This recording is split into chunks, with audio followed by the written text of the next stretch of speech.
typé sauvage. Mathieu Noël. Alors, pour l'emporter cet après-midi, Jean-Philippe, vous allez nous parler d'un extraterrestre de la musique. Ouais, et je vous cacherai pas que j'étais un peu colère ce week-end parce que mon film culte, c'est E.T. et j'avoue avoir mis quelques années à sécher mes larmes, à me faire à l'idée, à accepter que non, il pouvait pas rester et qu'il ne reviendrait jamais. Sauf que ce week-end, il est revenu. Et là, je dis, c'est pas bien de jouer avec mes sentiments. On n'est pas loin du sacrilège, un peu comme si vous sortiez de Titanic et qu'on vous disait « Attends, peut-être que le paquebot, il a pas totalement coulé. Peut-être que Leonardo, il est monté sur la planche. » C'est quand même ça qui s'est passé. C'est ce que je me suis dit en découvrant ce petit film, une pub donc aux États-Unis pour une plateforme vidéo. E.T. qui débarque dans une famille pour Noël. Et puis soudain, vous reconnaissez le père de famille. Elliot. You came back. Eh oui, C'est le bien petit lui. qui est devenu grand. C'est Elliot, le petit garçon. 37 ans plus tard, c'est bien Henry Thomas, l'acteur que on voyait quasiment plus et qui joue donc dans cette pub. Ce qui réchauffe le cœur, c'est aussi ce que vous entendez, c'est la musique du film, c'est celle de John Williams, compositeur génial des films de Spielberg. Je vous conseille d'ailleurs les amis, la toute fin du film, les 18 dernières minutes, vous savez quand les vélos décollent, quand le vaisseau s'envole, c'est 18 minutes de partition ininterrompue, c'est un vrai tour de force, à tel point que Williams il avait du mal à l'époque à se caler, à être synchro sur les images, et Spielberg, chose très rare, le réalisateur lui avait dit t'inquiète pas, tu joues ta partition et moi je remonterai les images après pour mieux coller à la musique. Et quand vous savez ça et vous regardez la fin du film, je vous assure que c'est génial. John Williams, qui est aussi célèbre dans le monde entier pour avoir composé les thèmes de Star Wars, de George Lucas. Mais John Williams qui n'est donc pas forcément le copain de Hayab, mais parce qu'il me semble bien que pour le côté obscur, on vous a refusé l'utilisation de la musique pour des samples, c'est ça ? Oui, et la version avec le sample est sortie vraiment très limitée dans une compile des rock en fait, un peu avant l'album. Ah. Donc c'est une version qui existe, mais elle a été donnée et le sample a été refusé, ce qui est très triste parce que le thème était vraiment une interprétation de la marche funèbre de Chopin. Et puis, je pense qu'il n'est pas copain avec Aya, mais il est copain avec Wagner. Et je vais vous venger, les amis. On va même faire pire.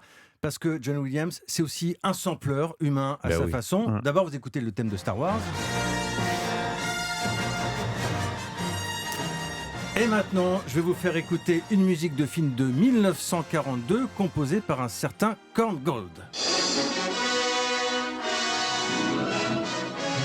Ah oui, quand même.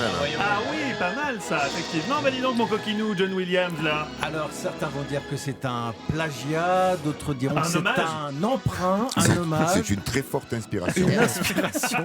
Profonde. Voilà, exactement. Blague à part, ça se fait beaucoup dans le classique. Ils se pompent les uns les autres. Oui, mais sauf qu'ils n'ont pas tous touché les droits d'auteur Évidemment. comme Ça se John fait Williams. beaucoup dans toutes les musiques en fait. Voilà, exactement. Initials BB, Serge Gainsbourg. Oui, mais ça c'est la symphonie du Nouveau Monde. Ah oui, Eh oui. c'est vrai aussi, c'est vrai aussi. Pam, Bien joué, Jean-Philippe Ballas.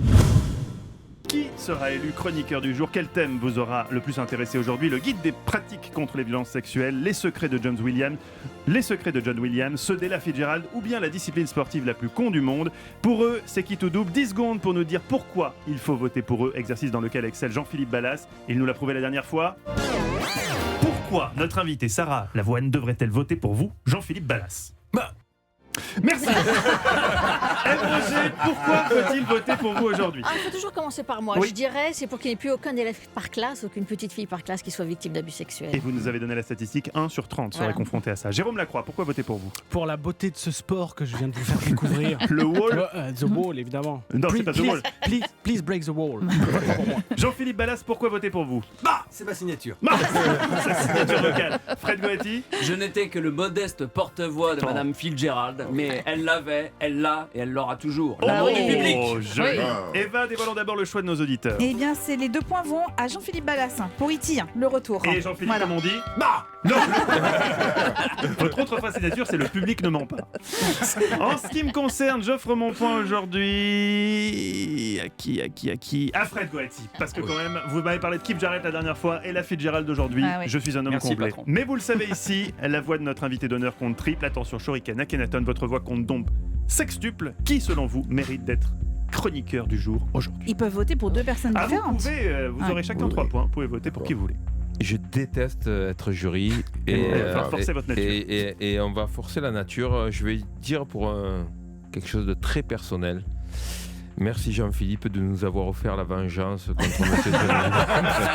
C'est un truc d'italien, de vendetta. C'est la vendetta qui me pousse à voter pour Jean-Philippe. Vengeance contre John Williams, on le rappelle, qui ne vous avait pas donné d'autorisation pour utiliser un sample de la musique de Star Wars. La marche impériale. Shuriken, qui selon vous mérite d'être chroniqueur du jour? J'ai horreur de ça. J'aime bien les deux, j'aime bien les histoires, mais j'aime bien aussi parler de choses hyper importantes, donc j'hésite entre deux, mais j'irai vers Gotti parce que j'aime bien les histoires. C'est Fred Goati qui remporte, et donc non, ce n'est pas Fred Goati qui remporte. Mais quand même, moi personnellement, je vais donner une mention spéciale parce que carrément, Eve, tu forces mon admiration. Ah non, alors... Eva. Mais alors, Eva, tu forces mon admiration, parce que tu as ramassé là depuis tout à l'heure. C'est carrément, ça, c'est tous les jours sa fête, franchement. Tous les jours. Le mental en acier valyrien, carrément. Mais hélas, vous ne pouvez pas voter pour Eva Rocan. Je l'ai décrété. Qui remporte l'équipée sauvage, les amis, avec tous ces points? Je ne sais plus, je crois que c'est Jean-Philippe Ballas. Et oui. C'est Jean-Philippe Ballas qui remporte la 71e journée de l'équipée sauvage. On va finir par rechanger le L en D. Avec... c'est possible.